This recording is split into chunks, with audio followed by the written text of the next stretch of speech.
Eu estou muito feliz de estar aqui mais uma vez, trazendo aquilo que Deus colocou em meu coração.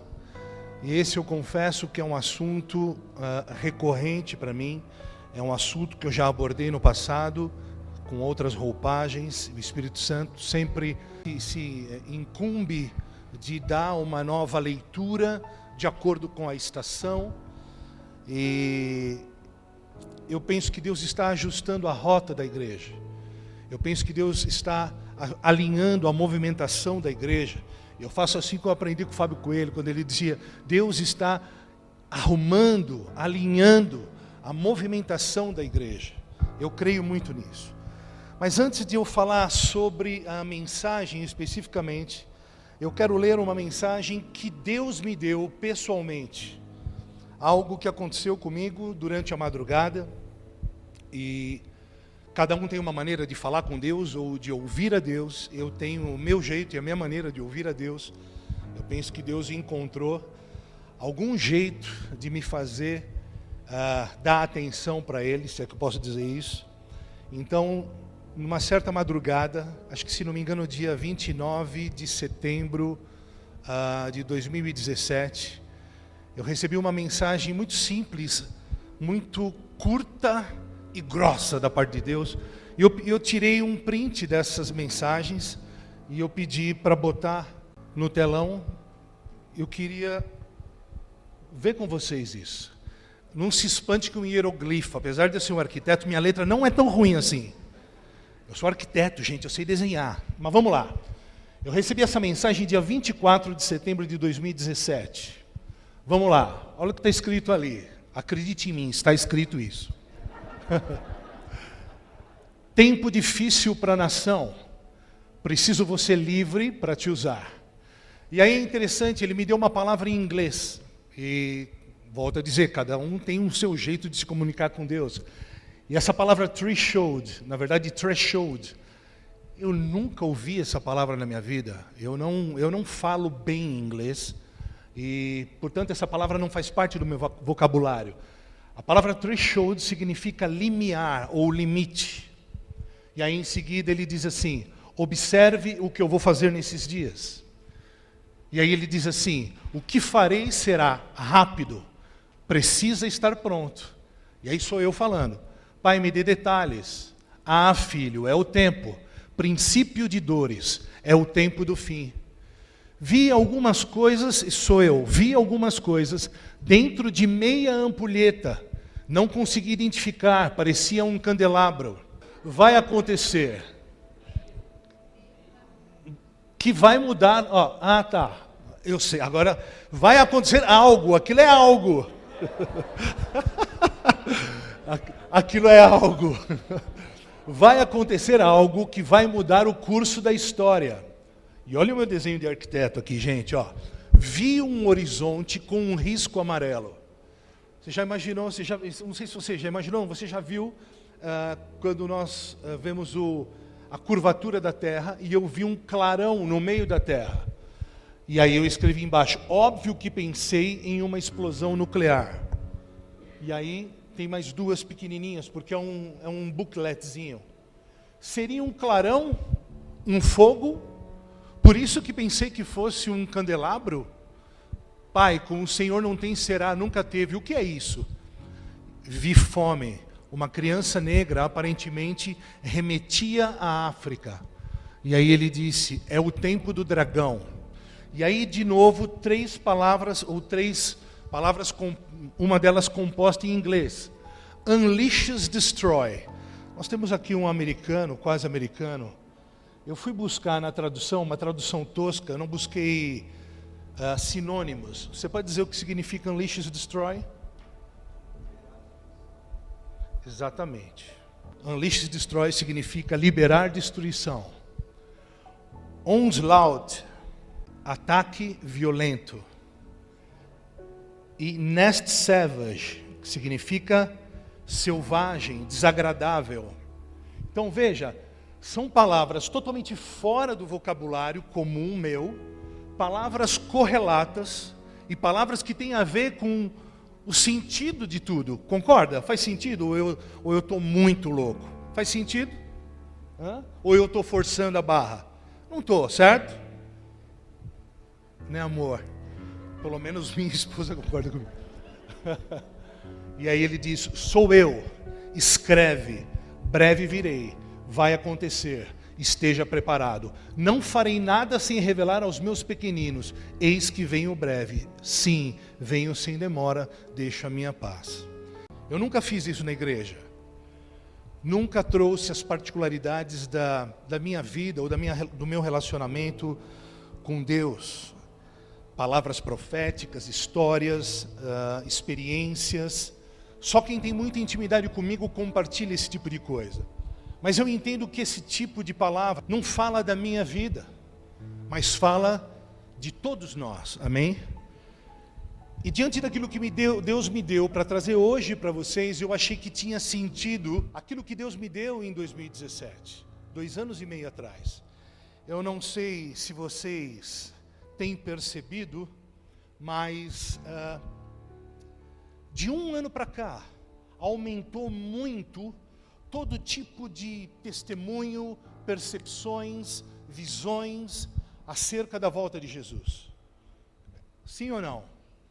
O que a gente tem visto, sobretudo nas redes sociais, é assim uma crescente nos relatos de que pessoas tiveram sonhos, tiveram encontros angelicais, tiveram algum tipo de visão ou encontro sobrenatural, extranatural, que evidenciasse que de fato Jesus está voltando. É verdade ou não é? Enfim, mas pastor, por que isso é tão importante? É sabido que Jesus vai voltar. Ora, é importante porque isso nos coloca dentro de uma esfera, dentro de um contexto, um ambiente, uma dimensão de extrema urgência. E é preciso discernir em todo o tempo aquilo que Deus está fazendo agora. É importante nós entendermos e discernirmos o que Ele está dizendo hoje. E isso é um assunto recorrente para nós. Há anos Deus tem falado sobre os filhos de Issacar, sobre discernirmos propósito, tempo e modo. Sim ou não? Talvez isso seja novidade para você que há pouco tempo frequenta a casa, mas isso é um assunto recorrente para nós. Discernir propósito, tempo e modo. Eu preciso entender aquilo que Deus está fazendo hoje. Veja bem, quando nós vamos sair para o trabalho, o que a gente faz? A gente abre a janela, dá uma olhada no tempo. Será que eu pego uma blusa? Será que eu pego o guarda-chuva? E então eu saio. É interessante isso, porque no Evangelho de Lucas, Jesus adverte duramente Jerusalém, chorando. Eu vou repetir, chorando, dizendo para eles, ei, vocês não discernem as mudanças de tempo e o tempo da minha visitação? Em Mateus 16 ele diz, vocês sabem se vai chover, mas não sabem discernir aquilo que eu estou fazendo hoje. Vocês não discernem os tempos. E no verso 4 ele é extremamente duro e os chama de geração perversa e adúltera, porque eles não sabem discernir. Como Jesus é duro. Eu pensei que Jesus era um cara muito legal. Ele é muito legal, de verdade, não se assuste. Vamos ver Mateus 16, verso 1 e 4. Se você puder, põe aí na tela, ou então apenas me acompanhe. Os fariseus e os saduceus aproximaram-se de Jesus e o puseram à prova, pedindo-lhe que lhes mostrasse um sinal do céu. E Jesus respondeu, quando a tarde vem, vocês dizem, vai fazer bom tempo, porque o céu está vermelho. E de manhã, hoje haverá tempestade, porque o céu está vermelho e nublado. Vocês sabem interpretar o aspecto do céu, mas não sabem interpretar os sinais dos tempos. Uma geração perversa e adúltera pede um sinal miraculoso, mas nenhum sinal se será dado, a não ser o sinal de Jonas. E então Jesus se retirou. O que Jesus estava dizendo? Olha, vocês sabem discernir se vai chover ou não, mas vocês não sabem discernir o tempo de visitação. Ei, vocês fariseus e saduceus, vocês me pedem um sinal. Detalhe, quem eram os fariseus e saduceus? Os estudiosos da época. Eles eram aqueles que dominavam a Torá, o Pentateuco, os 5 primeiros livros. Eles conheciam as Escrituras, mas eles estavam pedindo um sinal. Veja, não eram os incrédulos que pediam um sinal, era quem tinha a obrigação de conhecer quem? O Messias, discernir os tempos. Quem é que pede o sinal? Os entendidos. E Jesus diz a eles: não lhes darei sinal nenhum, a não ser o sinal do profeta Jonas. O que é que Jesus está dizendo? Ei, vocês estão me pedindo um sinal do céu. Vocês não entendem? Não discernem que eu vim do céu? O céu só falta cair na cabeça de vocês. Ei, eu sou o Messias. Eles eram os entendidos da Torá. Eu não lhes darei sinal algum, a não ser o sinal do profeta Jonas. O que Jesus está falando? E eles também não entenderam. Hã? O quê? Jesus falava de Jonas, que engolido pelo grande peixe, ficou 3 dias no ventre do grande peixe e saiu vivo do ventre do grande peixe. Ele estava fazendo uma analogia com a própria vida dele, onde ele também seria engolido e tragado pela morte e ressuscitaria no 3º dia. O que ele está dizendo para aqueles estudiosos? Não lhes darei sinal algum, vocês terão que ver eu ressuscitar no 3º dia. Vocês não crerão de jeito nenhum. Eu não lhes darei sinal algum. Adúlteros, perversos, não discernem os sinais dos tempos. Eu não sei você, meu irmão, mas eu não quero fazer parte desse hall da infâmia. Quem está aqui comigo? Ou seja, em todo o tempo, eu e você, como igreja do Deus vivo, precisamos discernir propósito, tempo e modo. Repita comigo: propósito, tempo e modo. Vixe, acho que só umas 2 pessoas entenderam. Repita comigo: propósito, tempo e modo. Ai, obrigado. Bom, feita esta pequena introdução, eu quero falar de um homem extremamente intrigante, enigmático e misterioso, que afetou a história da humanidade. E o nome da mensagem de hoje, que vai dar sentido a toda essa introdução, é Melquisedeque. Eu amo Melquisedeque. Quem já ouviu falar de Melquisedeque? Ele não é um futebolista, ele não é um político, e ele está na Bíblia. Fala assim, meu irmão, ele está na Bíblia. O nome da mensagem de hoje é a dimensão Melquisedeque. Tem um outro também. Agora ficou mais bonito. Esse cara aqui é o Melquisedeque, tá, gente? Ele mandou essa foto para mim, é ele mesmo. Vamos lá. Hoje nós vamos não considerar especificamente quem ele é.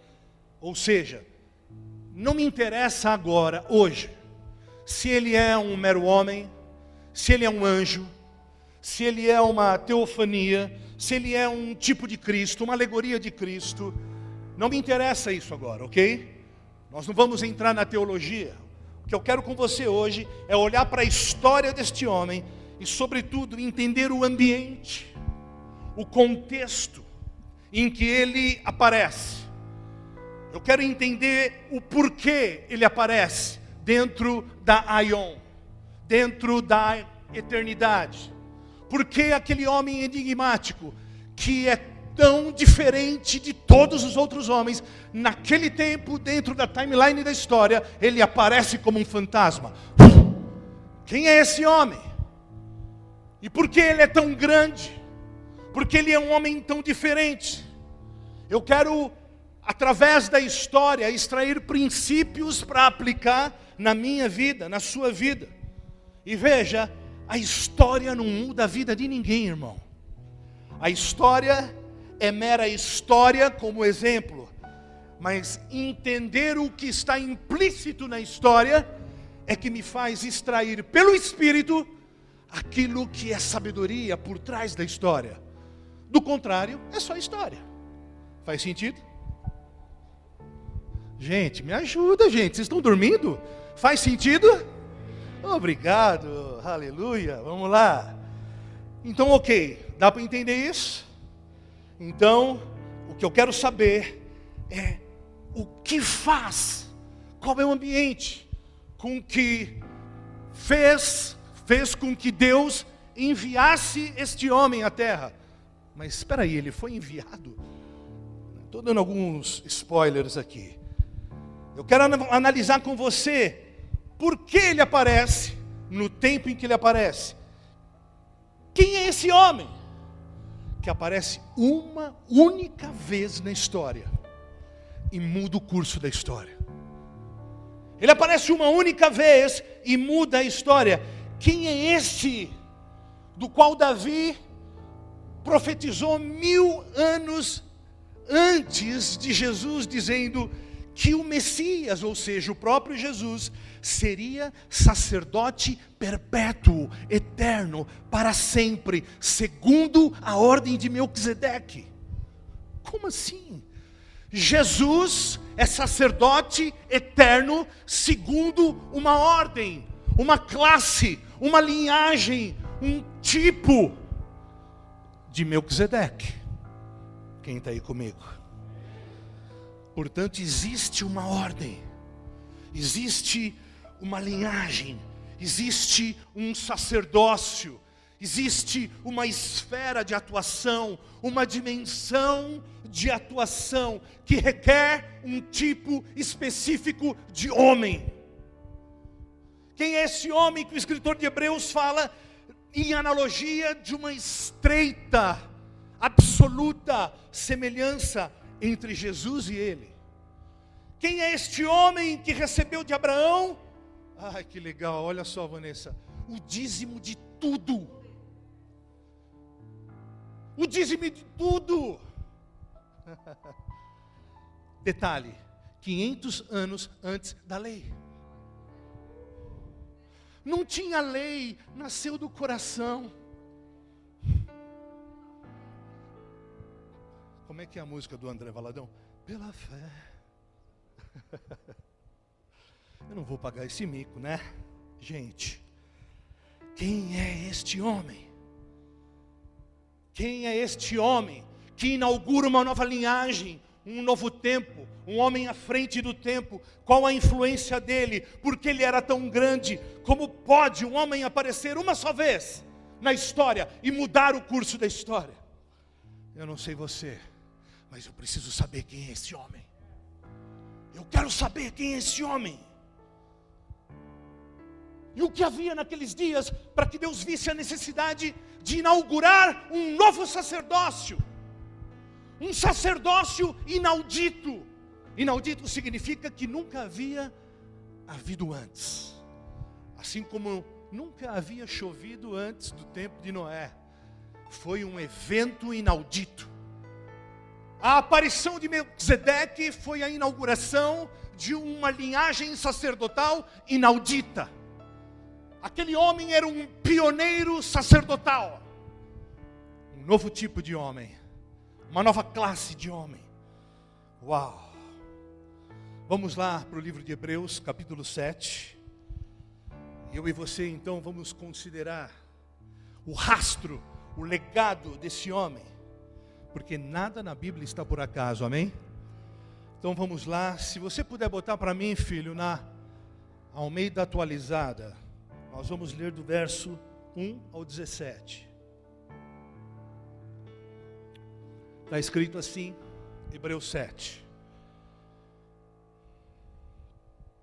Porque este Melquisedeque, rei de Salém, sacerdote do Deus Altíssimo, que saiu ao encontro de Abraão quando voltava da matança dos reis e o abençoou, para o qual também Abraão separou o dízimo de tudo.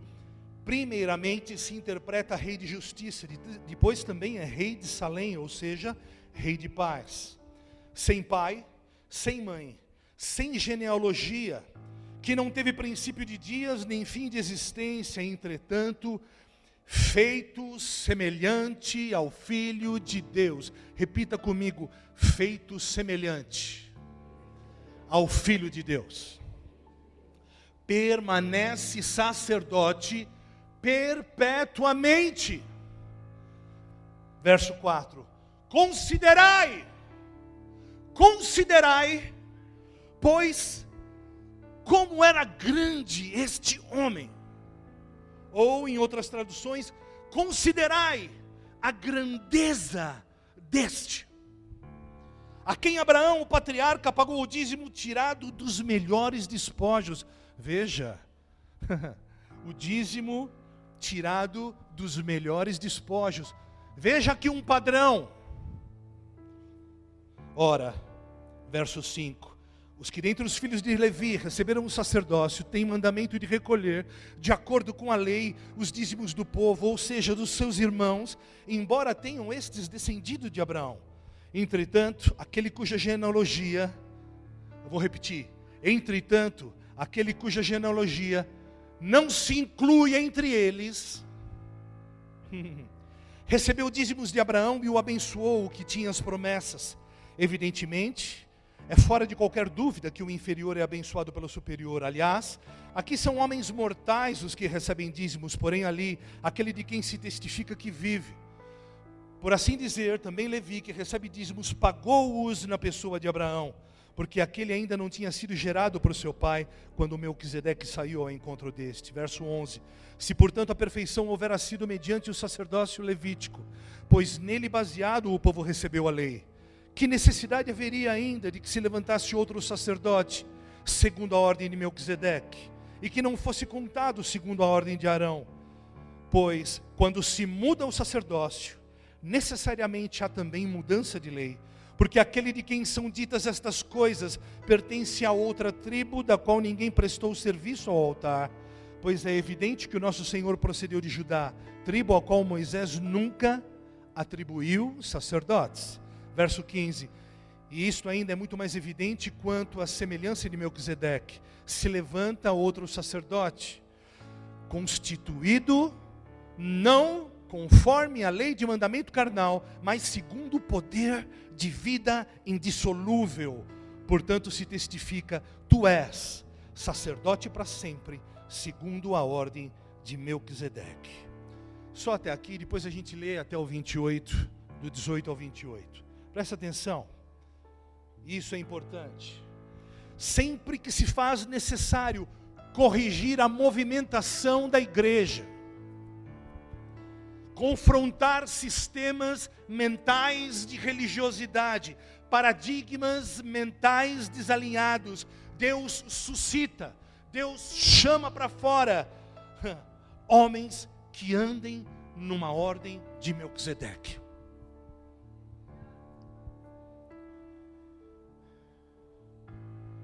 Uma das características principais de Melquisedeque é que ele era rei e sacerdote.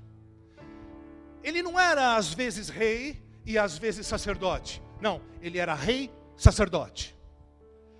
E quem conhece a Bíblia sabe que isso era impossível. Ou se era rei, ou se era sacerdote. Mas Melquisedeque não. Melquisedeque era rei e sacerdote. Como assim, diriam os teólogos, e nada contra os teólogos, nós temos teólogos aqui. Isso não é bíblico.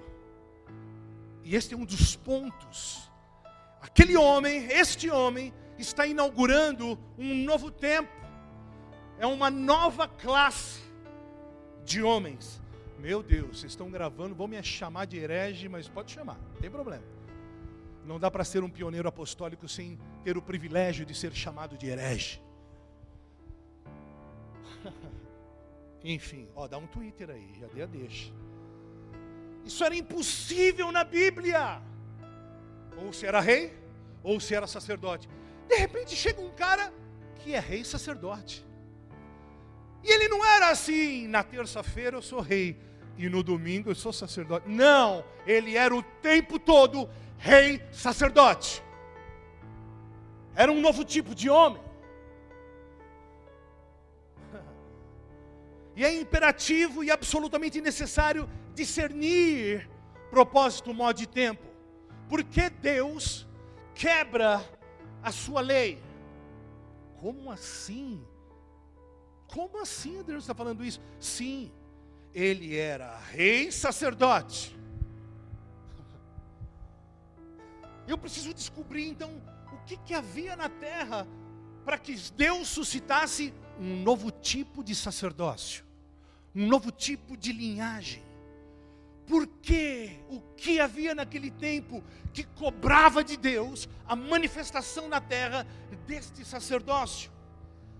Ou seja, é necessário, de novo, esse discernimento avançado que vem do espírito e não do intelecto, para perceber o que Deus está fazendo dentro da aion, dentro da eternidade. E quando Deus começa a se mover na eternidade, ou eu entro na eternidade, ou as coisas ficam para trás. Dá para entender? Eu vou tentar dar um exemplo muito simples. Em abril do ano passado, nós viemos para esse salão.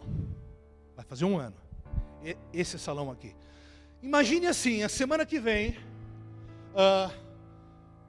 o Ramon, vou pegar o Ramon, que o Ramon está fofinho hoje. Imagine assim, a semana que vem, todo mundo chega para o culto, mas o Ramon senta lá no Doxa. Aí começa o louvor. Gostaram? Hã? E o Ramon está lá no Doxa, sentadinho, com a Bíblia na mão, igual ele está escrevendo. E daqui a pouco começa a mensagem. E o Ramon está lá no Doxa. O que ele está fazendo lá? Nós já não estamos mais lá. Não sei se faz sentido, mas Deus se move na eternidade e muitas vezes nós estamos num lugar que não é para nós estarmos. Deus já não está mais lá. Deus está aqui. E o que nós estamos fazendo lá? Veja bem, eu estou falando aqui numa linguagem figurada. Óbvio que Deus é onipresente. É óbvio.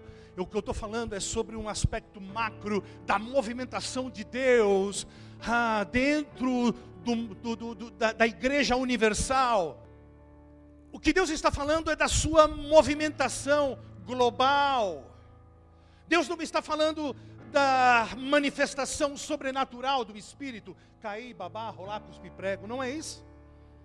Helicóptero, voar, crente borboleta, não é isso? Deus está falando de um espírito e uma mente relevante para discernir quando Deus levanta e derruba reis e presidentes na terra, para discernir as questões geopolíticas na terra.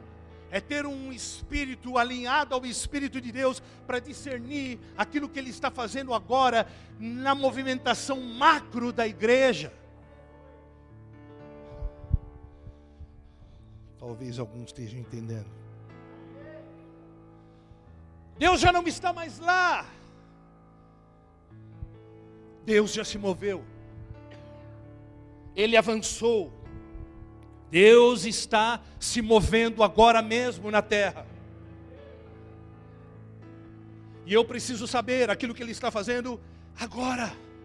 Do contrário, eu corro um grande risco de estar fora do tempo, fora do modo, errando o propósito. E quem está fora do propósito, ainda que não queira, preste atenção, gera erro.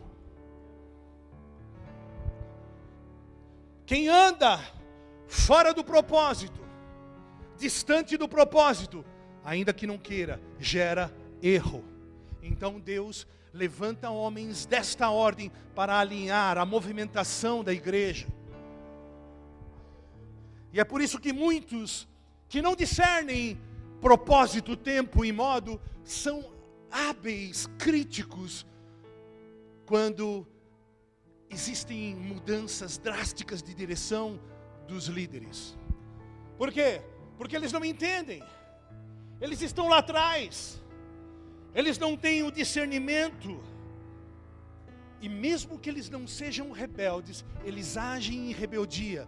Pessoas que não têm um histórico de rebeldia, agem em rebelião. Sabe por quê? Porque de fato o que eles não têm é discernimento. E a Bíblia diz, no livro de Romanos, que aqueles que não discernem o corpo, hein? Aqueles que não discernem o corpo, morrem. Tem uma tradução que é um pouquinho mais light, se você preferir. Dormem. Eles morrem. Quem está feliz? Deus está se movendo na eternidade. Ele está se movendo na Aion. Mas aqueles que não entendem e não se movimentam conforme aquilo que Deus está fazendo, se tornam oposição, geram erro. Por quê? Porque de maneira simples, eles não estão onde Deus está. Eles não estão onde Deus está. Eles não viram que Deus se moveu na Aion. Aliás, Aion é um nome sugestivo, nome da nossa escola, né, professor Webb? Venha às quartas-feiras aqui. Nós temos a Aion School. Aion significa eternidade. Venha para Aion, amém? Fala para o teu irmão, venha para Aion. Quem está entendendo? Deus está se movendo com os seus propósitos. Não tem a ver com geografia. Por isso existem essas pessoas que estão presas lá atrás. São crianças sensoriais que precisam sentir e ficam, mas era tão gostoso naquele tempo. Mas era tão gostoso lá no outro salão. Meu irmão, cresce, Deus não está mais lá. É um outro tempo, é um tempo de edificar outras coisas. Não sei, não senti aquele corrupio. Meu irmão, cresce. Meu Senhor, eu ia falar uma coisa aqui, eu estou me segurando, Jesus é bom. Não falo. Ai, Senhor. Nós não podemos parar, Ele é um Deus dinâmico. Paulo disse assim, quando eu era criança, eu me comportava e discorria como criança, falava como menino, mas quando me tornei homem, deixei para trás. Ele não empurrou para frente, eu deixei para trás as coisas de menino. Nós precisamos amadurecer, porque nós estamos vivendo os últimos dias. Deus está corrigindo a movimentação da igreja dentro da Aion, dentro da eternidade. E eu preciso discernir propósito, tempo e modo. Sob a pena de contrair juízo para a minha vida, por não saber que estou operando erro. Senhor, livra-nos de nós mesmos. Encha-nos de temor. Encha-nos de temor. Porque Deus sempre sonhou com um reino na terra. Eu vou repetir, um reino. E um reino precisa de um rei. Um reino na terra. Um reino pede a expressão de um rei. Deus sonhou com um reino para expressar realeza. Sabe em quem? Em mim e você. Ele sonhou com um reino para expressar reis e sacerdotes. Por isso Deus não está nem aí, meu irmão, para aquilo que você está fazendo. Ele está preocupado naquilo que você está se tornando. Você pode fazer o que você quiser, entre aspas, amém? Menos. O que Deus está preocupado é naquilo que estamos nos tornando, porque aqueles que andam no centro da vontade de Deus, eles avançam e crescem e amadurecem e se transfiguram dia a dia à imagem daquele que é Cristo perfeito. Elevam a estatura, transfigurar-se todos os dias. É necessário transfigurar-se todos os dias. Ele se importa com aquilo que estamos nos tornando. Porque Ele está construindo uma edificação. Porque Ele é arquiteto de uma edificação viva. Somos casas vivas, com um desenho e uma arquitetura única, original, sua imagem, Cristo. Pode aplaudir ao Senhor.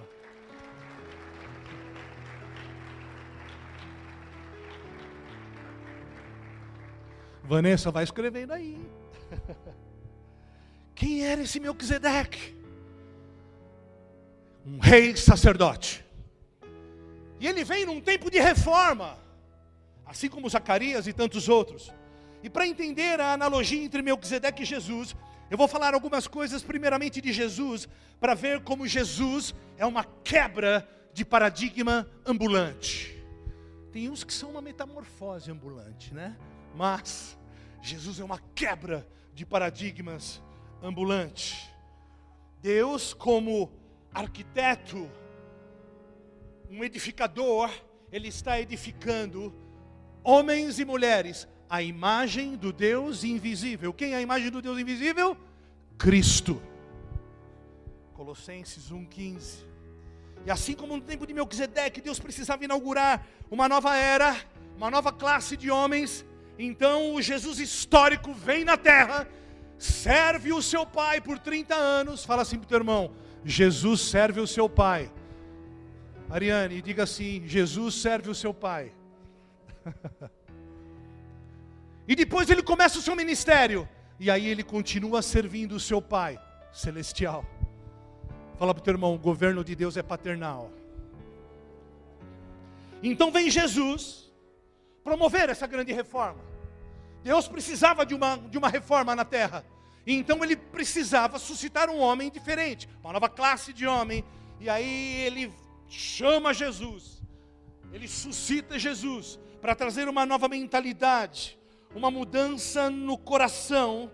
Por quê? Porque agora, outrora, a lei estava escrita em tábuas de pedra, mas agora ele escreveria as leis no coração.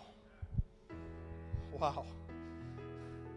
Jesus então vem corrigir a movimentação da igreja dentro da eternidade. E como é que ele faz? Jesus ignora a igreja.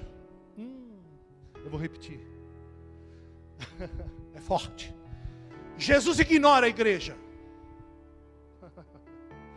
Isso é lindo. Ele ignora a igreja existente com os seus catedráticos, cheio de réguas humanas, quase indulgências. Ele ignora todos eles. E ele profetiza contra aquilo que está sendo edificado. Estavam edificando algo. E ele profetiza contra aquilo que estava sendo edificado. Ele condena a liderança. Ele confronta o sistema vigente. Ele começa uma nova igreja e entra na Ion e vai embora. Vai. Deus se movimentou, estou indo.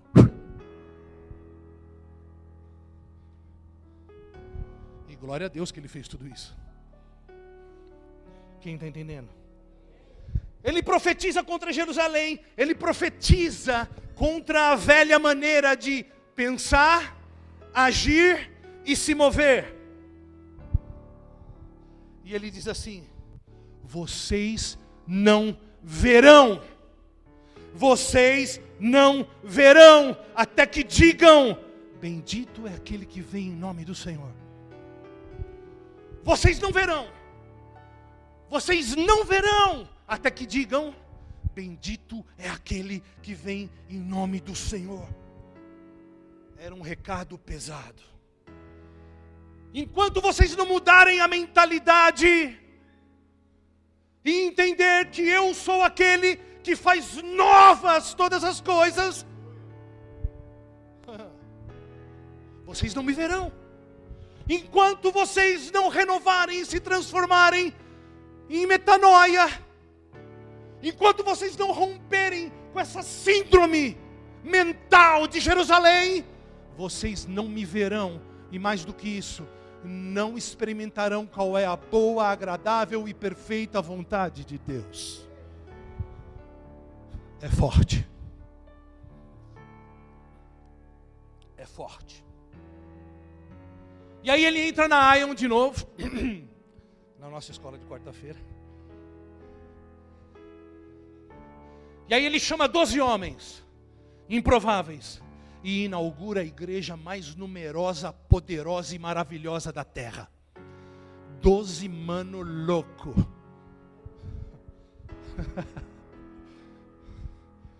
Eu creio que corintiano não tinha, pelo menos. Senão tinha afundado a parada. É Judas, pode crer. Vejo que és profeta. Vejo que és profeta. O Iscariotes. Oh Senhor. Isso é tão sério a advertência de Jesus, que os judeus, o povo escolhido, estão esperando o Messias até hoje. Meu Deus! Vocês não me verão, até que mudem. Quantos de nós hoje estamos dentro da igreja sem conhecê-lo? Por sermos burocratas espirituais, perigosos espirituais, trazendo fogo estranho, fazendo pirotecnias, inventando a roda, fora do tempo, sem modo, fora do propósito, com cheiro de igreja, cara de igreja, mas não é igreja. Não tem amor, não cumpre as premissas básicas, é tudo, mas não é igreja. Mas deram o nome de igreja. Geração perversa e adúltera. Aquilo que eu coloquei na tela me enche de temor.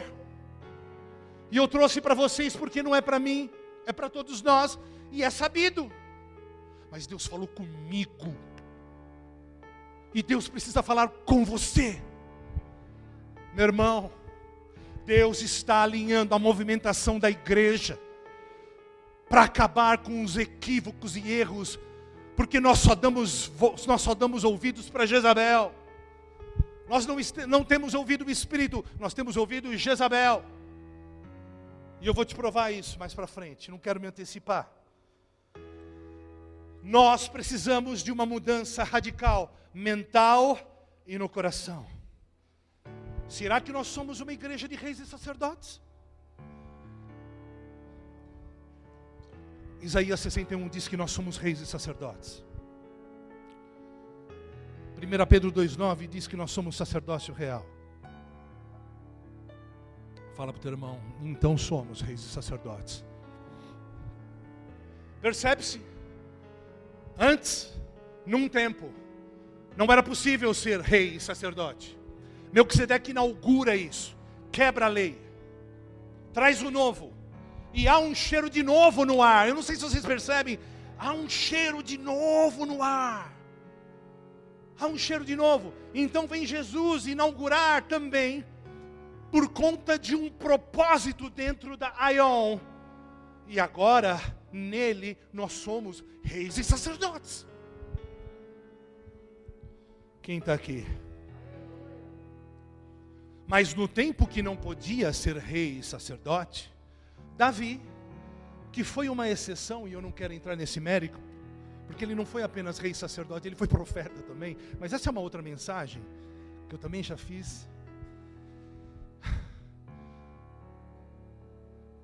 A arca havia sido roubada, sabe o que ele faz? Ele põe um éfode sacerdotal, para retomar a arca, e ele retoma a arca. Olha que coisa. Davi foi uma exceção. Saul foi um rei eleito legitimamente. Ele tentou andar nesta ordem, nesta dimensão, mas ele pisou fora da ordem. Ele não teve integridade, coração, e ele tentou ser sacerdote. Resultado, perdeu o reino. Uzias tentou a mesma coisa. Uzias foi um homem notável, outro à frente do tempo, com armas bélicas muito à frente do tempo, com uma engenharia e tecnologia muito à frente do tempo. Ele tinha soberania sobre todos os vizinhos. Ele era um homem notável, mas também pisou fora da Aion. Ficou para trás. Deus se moveu, ele ficou para trás, ficou leproso. Jeroboão foi outro que não teve sucesso, e por aí vai. Homens que sucumbiram ao orgulho. Homens que sucumbiram porque não ouviram o Espírito. Conhecedores da Torá. Amavam a Deus.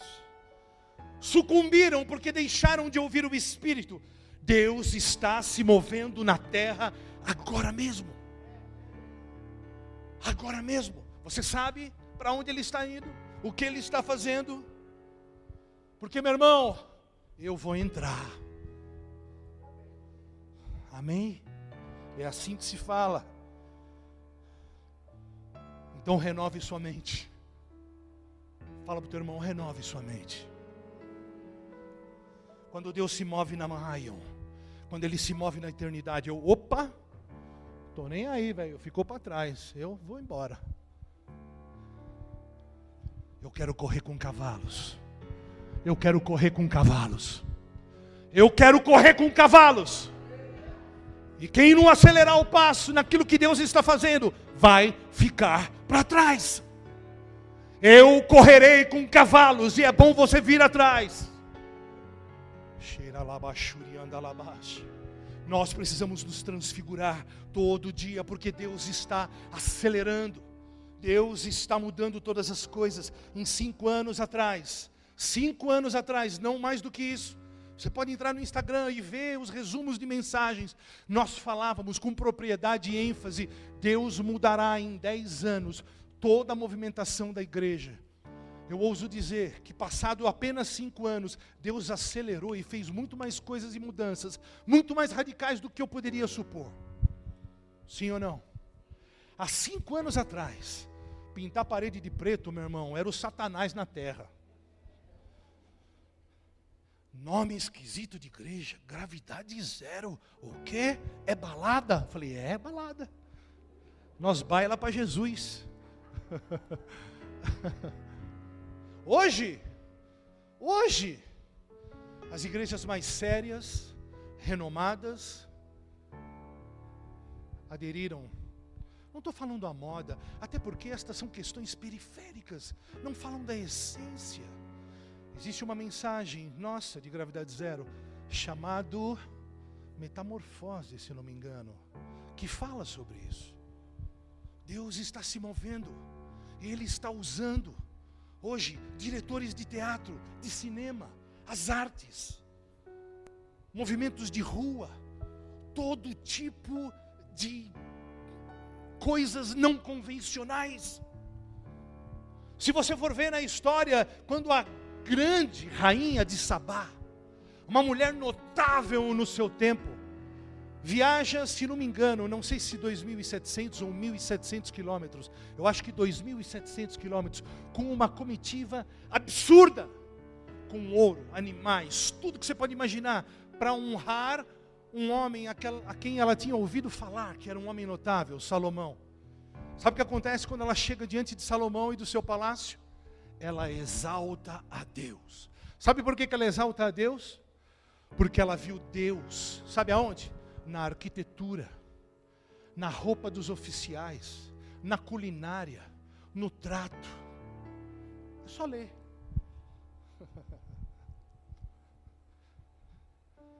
Deus está se movendo e fazendo coisas não convencionais na terra. Será que vocês estão entendendo? Amém.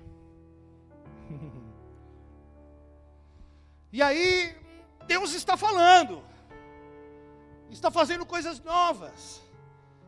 Deus se move, meu irmão, no belo, Ele se move na excelência, na pureza. Mas vamos voltar para a manifestação desse sacerdócio. Eu quero rapidamente falar de alguns aspectos ou princípios, parâmetros extraídos da história de Melquisedeque. Guarde comigo e anote. Primeiro, dimensão de acesso. Repita comigo, dimensão de acesso.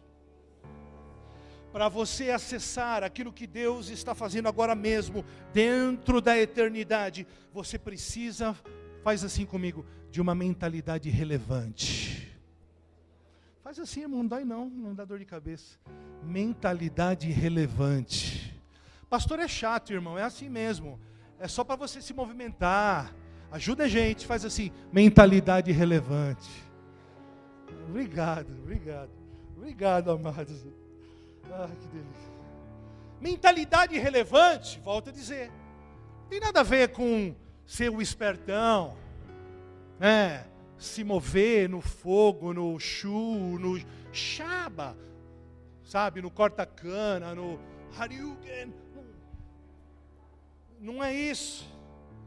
Volto a dizer, tem a ver com a movimentação macro de Deus, aquilo que Ele está fazendo dentro da sua arquitetura, trazendo a sua arquitetura, os desenhos originais para a terra, edificando algo perene e eterno. Eu estou falando de nós sermos proféticos, não necessariamente profetas de ofício, mas proféticos. O que é ser profético? É ter olhos para ver o que Deus está fazendo agora. É ter olhos para ver a bússola de Deus se mover. É ter olhos para enxergar a ampulheta de Deus se movendo. É ter olhos para enxergar quando que se aproxima um kairos, uma janela, uma porta dimensional para você entrar. Quem está entendendo? Eu estou falando de antever situações. Eu estou falando de enxergar o futuro, de antecipar para governar. Eu estou falando de discernir a movimentação da Igreja Universal dentro da timeline da eternidade. Quem está entendendo? Aleluia. Quem está entendendo, dá um glória a Deus aí. Aleluia. Eu estou falando de olhos para ler esta arquitetura. E não apenas ler, mas descobrir qual é o meu papel nisso tudo. Sobretudo, qual é o meu papel nisso tudo. Faz sentido?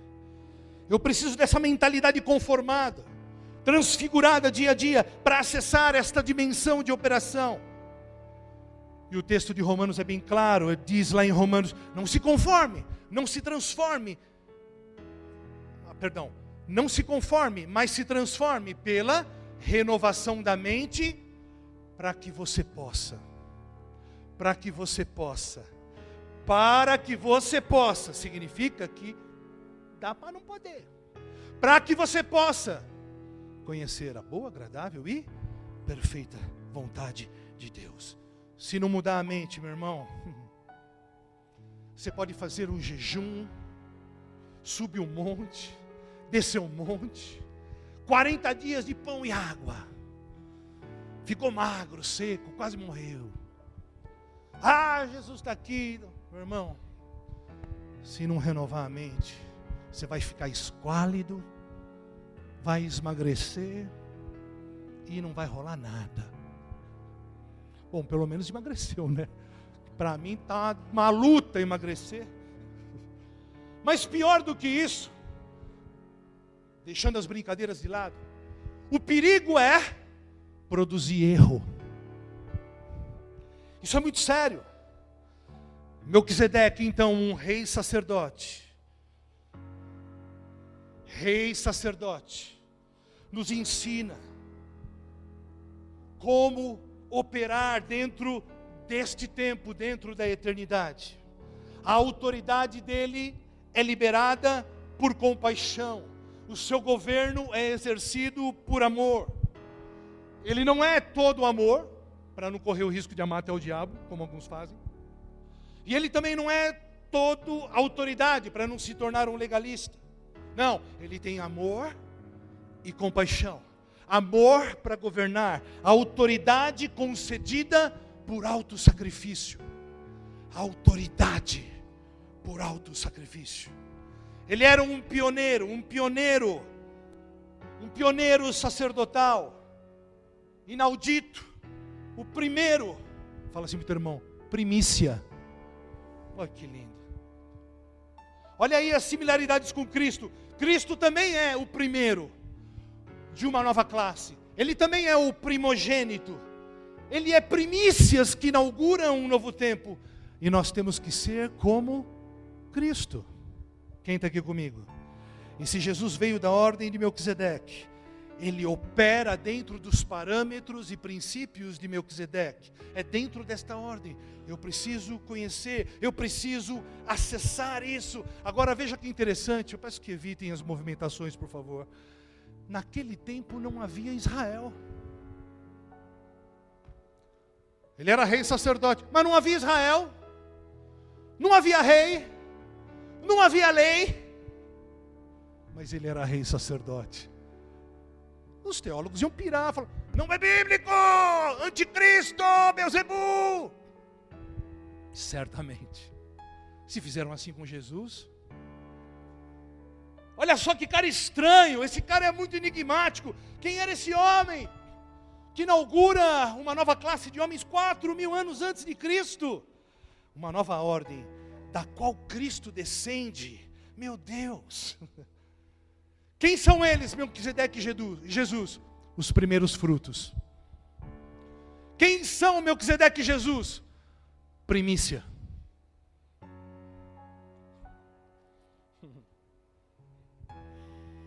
E nós precisamos expressar as mesmas coisas.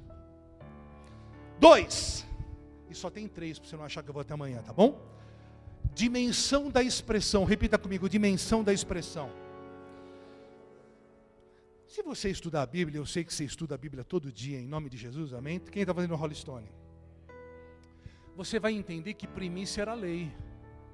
Dar a primícia, ou dar os primeiros frutos da colheita de um mês, era lei. Amém? E a entrega da primícia era garantia de uma colheita, repita comigo, da mesma espécie. Uma colheita da mesma natureza. Ou seja, homens que andarão dentro desta ordem, dentro da dimensão de expressão, entendem que a sua vida é uma oferta de primícia. Isso aponta, sabe para quê? Para kenoses, para esvaziamento, para renúncia, para cruz, para autossacrifício. Eu sou primícia. A minha vida é uma oferta sacrificial e inteira a Deus. Eu acesso e agora eu expresso. Eu acesso e agora eu expresso Cristo na terra. Uau! Sabe, meu irmão, a nossa oferta fala muito diante do Senhor. A nossa vida fala muito diante do Senhor. Deus não faz acepção de pessoas, mas Ele faz acepção de atitudes. Ele rejeitou a oferta de Caim e aceitou a de Abel. Porque a de Abel não era primícia. Perdão, a de Caim não era primícia. Mas a de Abel era sangue. Era moeda espiritual. Qual é a natureza da nossa oferta hoje?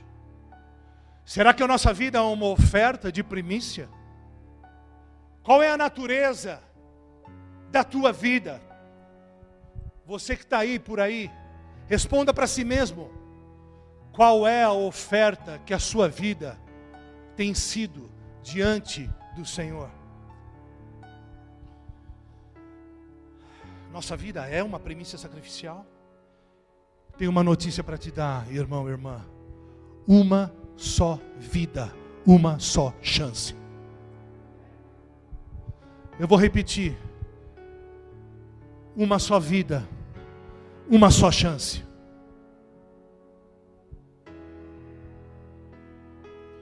Se minha vida não for uma oferta de primícia sacrificial, eu não gero uma colheita da mesma espécie. Quando eu morro para mim mesmo, em detrimento do reino do Senhor, eu gero uma colheita da mesma espécie atrás de mim.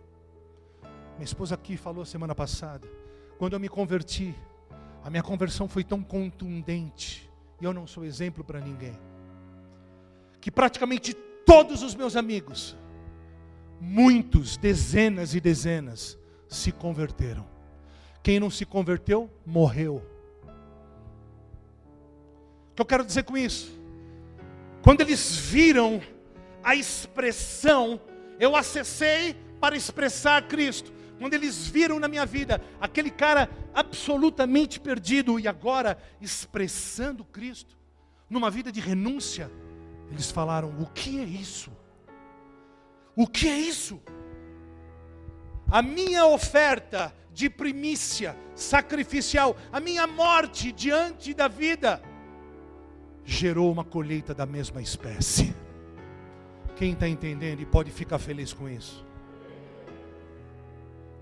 Se vem muitos reis por aí, muitos sacerdotes por aí, pregadores que são como reizinhos, mas sem realeza, sem nobreza, reizinhos, mimados, altivos, que não podem ser contrariados, sacerdotes clericais, eu e o povo. Por isso que eu gosto da visão celular. Sacerdotes clericais que se colocam acima do povo, agem como superiores, tropeçam na própria inteligência, se colocam acima do povo, zombam do povo, zombam da ignorância do povo, sem conhecimento. Nas redes sociais, cobram indulgências circunstanciais, vaidosos contumazes. Deus te chamou para ser realeza. Chris Vallotton, um grande ministro dos Estados Unidos, diz assim, lembrando um pouco do que a Vanessa falou: perturba-me quando cristãos fazem por dinheiro o que não fazem por amor. Eu vou repetir: perturba-me quando cristãos fazem por dinheiro o que não fazem por amor. Não é disso que Deus está falando aqui para nós hoje. Ele está falando de uma nova classe de homens, uma nova estirpe, uma nova linhagem de homens com um novo DNA espiritual. Homens que andam em acesso e expressam Cristo. Homens que andam em realeza e serviço. É uma nova classe de homens. Homens que numa disputa escolhem sofrer o dano. Homens nobres de autoridade que flui do autossacrifício, do governo que flui do amor. Esta é a dimensão de Melquisedeque. Deus está falando de manifestar hoje, agora, na terra, esta natureza. É uma dimensão de acesso e expressão. Precisamos ser primícias sacrificiais. Então que a nossa vida expresse esta primícia, porque já não vivo mais eu, mas Cristo vive em mim. Olha só o que diz o verso 3 de Hebreus 7, eu já me encaminho para o fim em nome de Jesus. Verso 3 diz assim: sem pai, sem mãe. Mas ele era homem, sem pai, sem mãe, sem genealogia, que não teve princípio de dias, nem fim de existência. Como ele se parece com Cristo. Entretanto, foi feito, repita comigo, foi feito semelhante como Cristo, semelhante ao Filho de Deus. E ele tem um sacerdócio perpétuo, contínuo. Mas como assim? Ele era homem, não tem pai nem mãe, como que o seu sacerdócio é contínuo? Será que ele era um anjo então? É uma teofania? Volto a dizer, hoje isso não interessa. É interessante porque estudando, eu descobri também que, eu não sei nem se o Web sabe, ele deve saber, que em Qumran também encontraram um livro de Melquisedeque, em 1956, que bate perfeitamente com as escrituras. Uau! É incrível este homem. Incrível este homem, semelhante ao Filho de Deus, feito como o Filho de Deus. E a palavra no original grego é aphomoio, A-P-H-O-M-I-O-O, aphomoio, que significa expressar uma cópia. a reprodução de um modelo, gerar uma imagem. E o sinônimo que eu mais gosto, fac-símile. Quem é do tempo do fax aqui? Olha, só uns 3. Vocês sabem o que é fax, irmão? Não é de botar no feijão. Não é tipo bicicleta. Quem conhece fax? É sério, não pode ser. Pô, vocês estão... rapaz, vocês estão com... sei lá o quê. Fax era muito legal, era muito tosco. Era muito old school, muito tosco. Veja só, existe dentro da Ion, dentro da eternidade, uma necessidade premente vigente. E aí Deus olha lá de cima e diz assim, uau, eu preciso manifestar um sacerdócio. Algo que nunca existiu, algo inaudito. Já sei, meu filho, eu não posso mandar ele agora. Mas será que ele é Cristo? Bom, enfim, então é o seguinte, já sei, vou mandar um fax. Aparece Melquisedeque. Cara, que sensacional! É bem isso. E ele é como Cristo. 4.000 anos antes de Cristo. Quem é esse cara?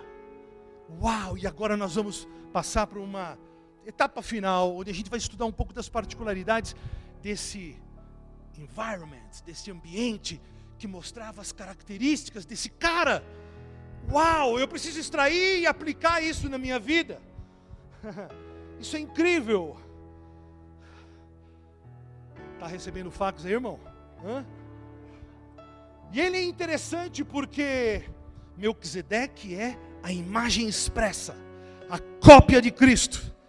Mas, para que eu não seja linchado ali, de repente, você que nos assiste em casa, eu quero dizer que Cristo é.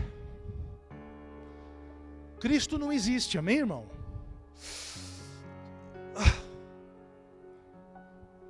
Cristo não existe. Cristo não existe. Cristo é. Porque tudo que existe tem começo, meio e fim. Cristo é eterno. Cristo é. Ele é. Ele é antes de Abraão. Ele é o eu sou. Ele é. O Jesus histórico nasceu, mas Cristo se manifestou. O Jesus histórico nasceu numa manjedoura, mas Cristo se revela. Isso é poderoso. Em Isaías capítulo 9, verso 6, Isaías, como um ser eterno, porque ele vivia nessa dimensão, ele olha dentro da Ion, ele olha dentro da eternidade, e ele diz assim, um menino nasceu, um filho se nos deu. Um menino nasceu, mas um filho se manifestou. Não nasceu, se manifestou, se revelou. Cara, isso é forte. Isso é muito forte. Não nasceu, se manifestou. Na criação do mundo, dos luminares, das galáxias, estava lá Cristo. Estava ele lá. E o texto diz que Melquisedeque é como Cristo. E aí então ele manda um fax. E todas as vezes que há uma necessidade de alinhamento da igreja, Deus levanta, suscita, puxa para fora estes homens da linhagem, da ordem de Melquisedeque, porque Ele quer manifestar Cristo hoje, agora na terra. As coisas velhas já se passaram e tudo se fez novo. 3, e último, expressão da grandeza. Repita comigo, expressão da grandeza. O verso 4 diz assim, se você tiver versão revista e atualizada, por favor, filho. Considerai, pois, como era grande este, a quem Abraão, o patriarca, pagou o dízimo tirado dos melhores despojos. A NVI diz assim: considerai a grandeza deste homem. Até mesmo o patriarca Abraão lhe deu o dízimo dos despojos. Considerai, considerem quão grande era este homem. Considerem a grandeza dele. Veja, volto a dizer, o que nós procuramos aqui são os parâmetros de atuação e os princípios de governo deste homem. Ele era um pioneiro sacerdotal. O verso 6 diz assim: mas aquele cuja genealogia não é contada entre eles. Repita comigo: não é contada entre eles. Espera um pouco. Se o verso 3 diz que ele não tem genealogia, e agora o verso 6 diz assim, que aquele cuja genealogia não é contada entre eles, então ele tem genealogia. Só não é contada entre eles, mas ele tem genealogia. Amém? Por inferência, aquele cuja genealogia não é contada entre eles, então ele tem genealogia, mas não entre eles. Por quê? Porque ele não estava preso às leis, ele não estava preso aos rituais temporais. E eu conheço um outro homem que também não estava preso, entre aspas, às leis. Eu não estou dizendo que Jesus era um fora da lei. E em muitos momentos ele agiu como um fora da lei. Mas Jesus, como um pioneiro sacerdotal que inaugurou um novo tempo e um novo pacto, também fez coisas que quebraram os paradigmas da época. Porque eles diziam assim: não cure no sábado. Então Jesus dizia assim: eu vou curar no sábado. Mas como assim, cara? Você está quebrando a lei, isso não é bíblico, você é um Beelzebub dos infernos, hein? Mas aqueles que queriam acusá-lo também eram os mesmos que queriam matá-lo no mesmo sábado, porque ele curava no sábado. Me ajuda, né?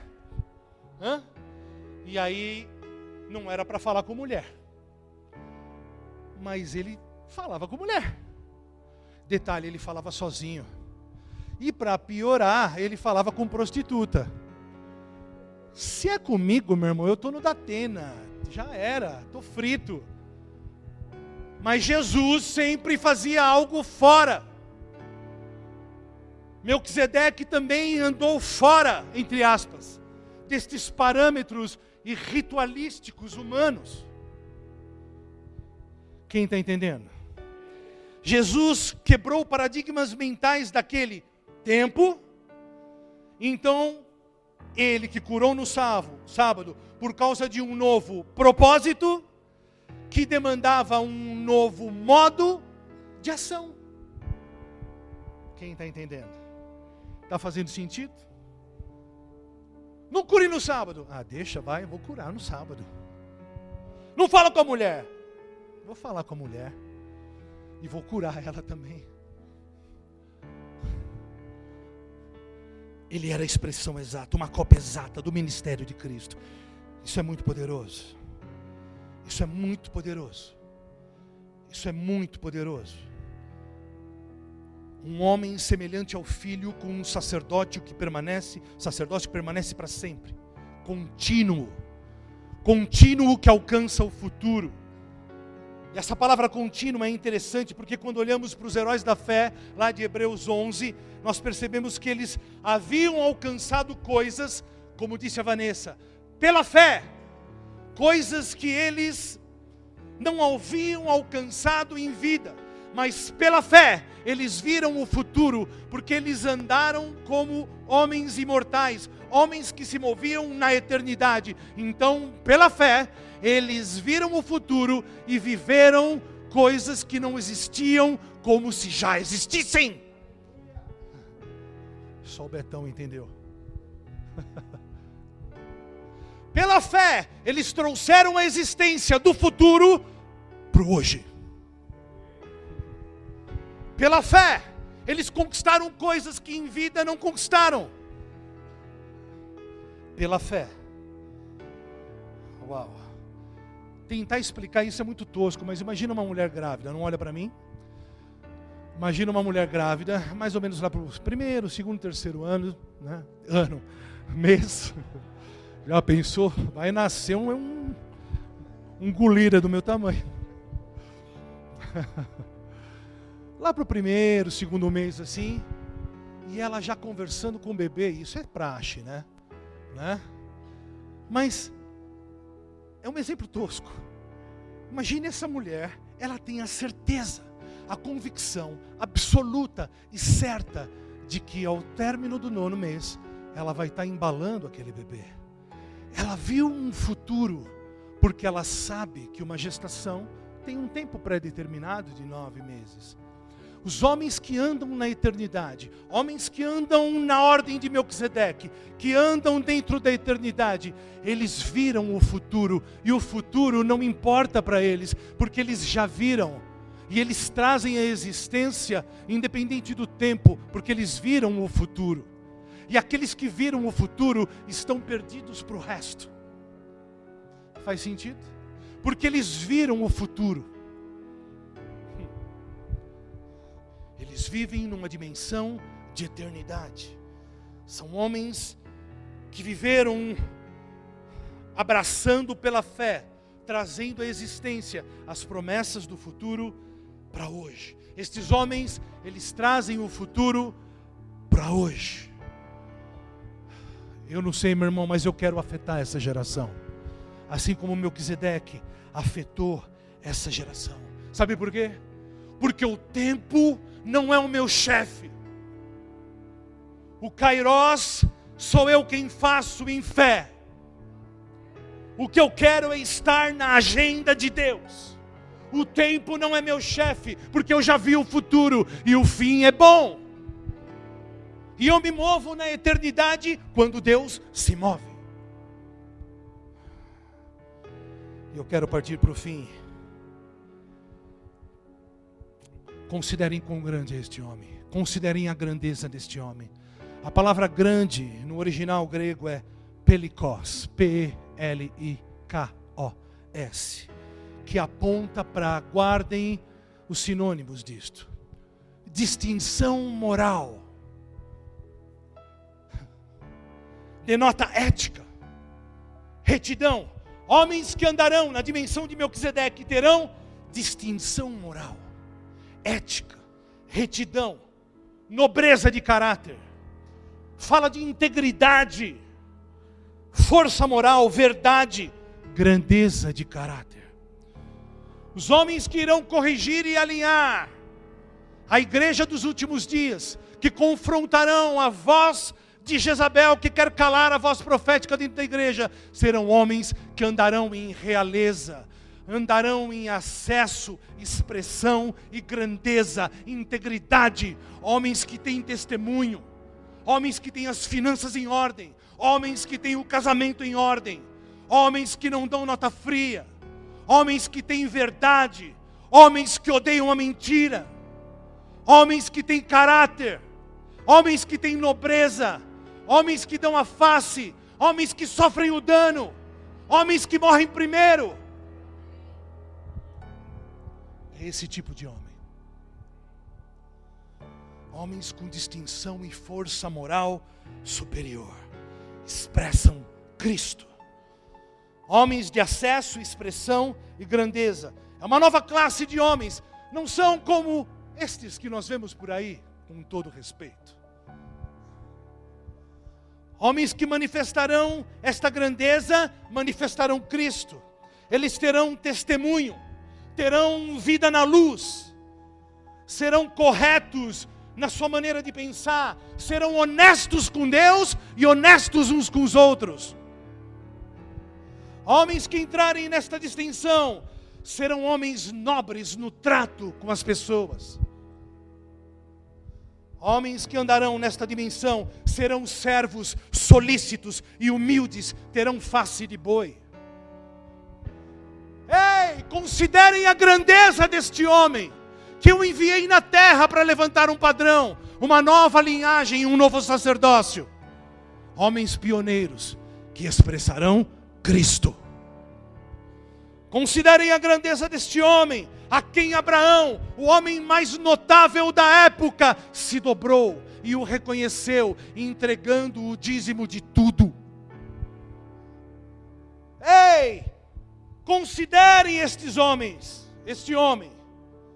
Hoje, estes homens serão limpos de coração, homens que falam e cumprem.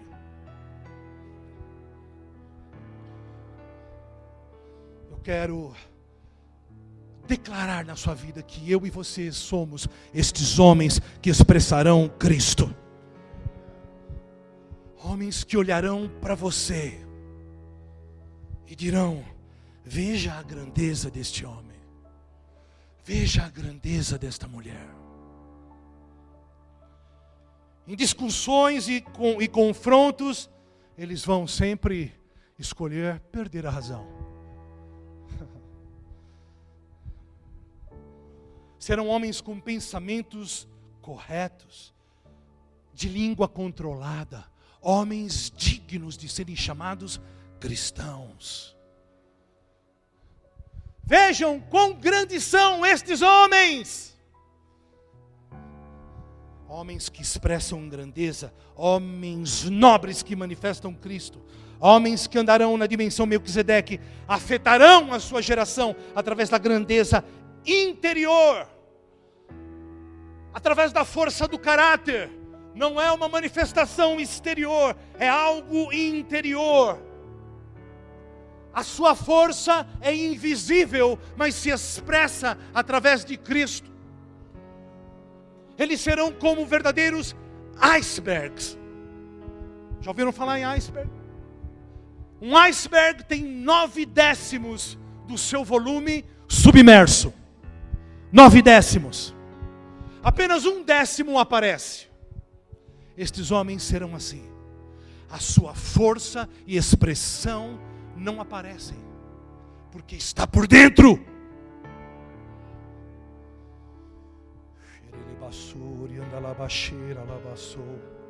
Homens da ordem de Melquisedeque expressarão esta grandeza, porque serão maiores por dentro do que por fora.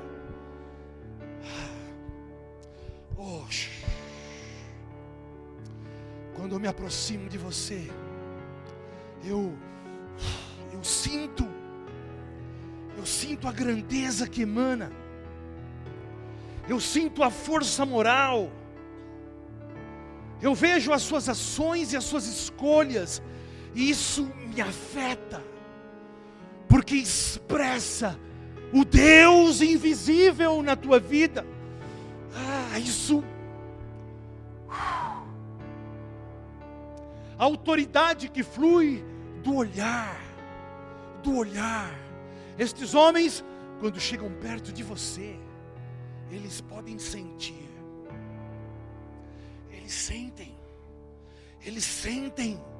Não se precisa falar nada. Eles sabem da força moral. Isso advém de uma vida de retidão, de uma vida limpa, de uma vida íntegra, de uma vida de entrega e renúncia.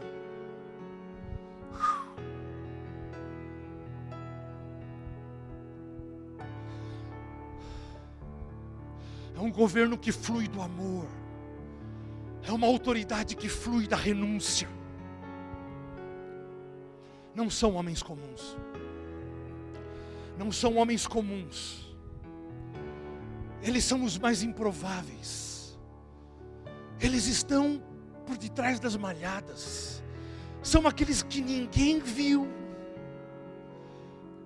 Ninguém viu. As pessoas não viram porque a sua força não é exterior. Mas aquele que pode ver e esquadrinhar os corações, Ele te viu. Ele te viu. E Ele te suscita por detrás das malhadas.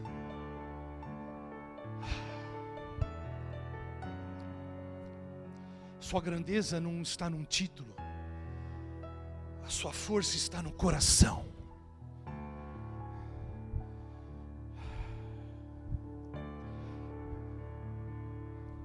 Os que ninguém viu serão os líderes mais fortes. São os mais fortes. São os que não têm reputação. São os que não têm nada a perder, porque já não tem nada.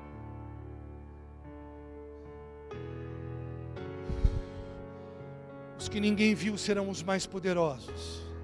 Sabe por quê? Porque eles não lideram por aqui, eles lideram pelo coração. Considerem quão grandes são estes homens. Companhia G0. Ei, considerem a grandeza destes homens. Ei, mundo espiritual, considere a grandeza destes homens. Meu irmão, pise na Ion hoje.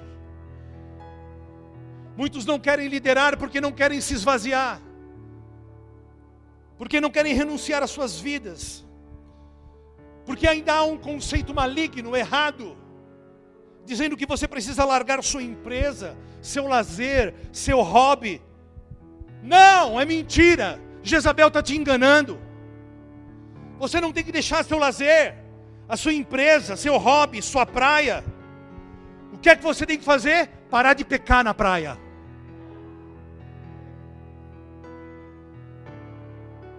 Você tem que fazer da praia um lugar para tributar glória a Deus. Você não pode ir para a praia e deixar Deus no porta-mala. Deus não quer te tirar a praia, Deus quer te abençoar na praia. Eu penso que Deus quer dar uma casa de praia para todo mundo. Recebe aí, irmão. Recebe aí. Dá um charamanaia. Mas o que Ele não quer é que você esqueça de levar Jesus para a praia.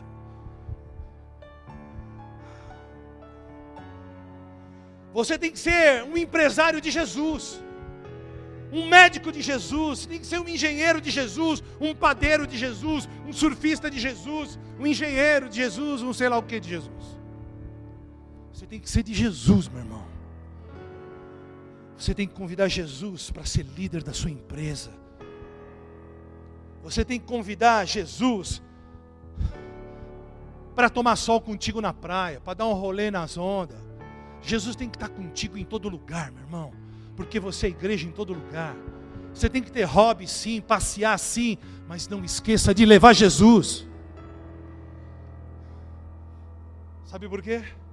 Porque você nasceu para a realeza, você nasceu para a grandeza, você faz parte desta ordem.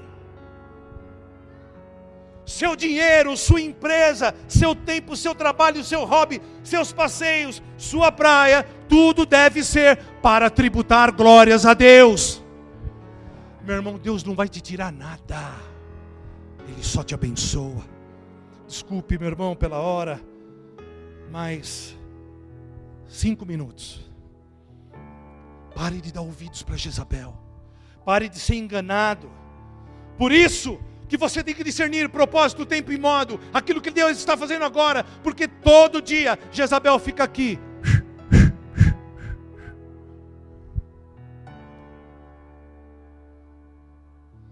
Havia um sacerdote no tempo de Jezabel. Existia uma mulher maligna chamada Atalia. E essa mulher maligna, Atalia, operava no espírito de Jezabel. Aquele homem, se não me engano, Jeroboão, não tem Jeroboão. É uns boão da vida.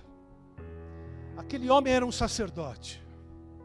E ele confrontou o espírito de Jezabel na vida de Atalia. E ele exterminou Atalia. A Bíblia diz que aquele homem foi enterrado com os reis. Mas ele era sacerdote. Não pode! Não pode! Porque ou se é rei ou se é sacerdote. Aquele homem foi enterrado com os reis. Sabe por quê? Porque ele, dentro da Aion, ele ousou andar na ordem de Melquisedeque. Todos aqueles que têm coragem de confrontar as síndromes mentais de Jerusalém vigentes, todos aqueles que têm coragem de confrontar os sistemas religiosos vigentes, operados por Jezabel, eles pisam dentro da ordem de Melquisedeque. Quem pode dizer amém? Amém. A sua autoridade flui da sua renúncia. Você pode ficar de pé? Obrigado, Jesus. Quem deseja aqui andar nessa dimensão? Aleluia.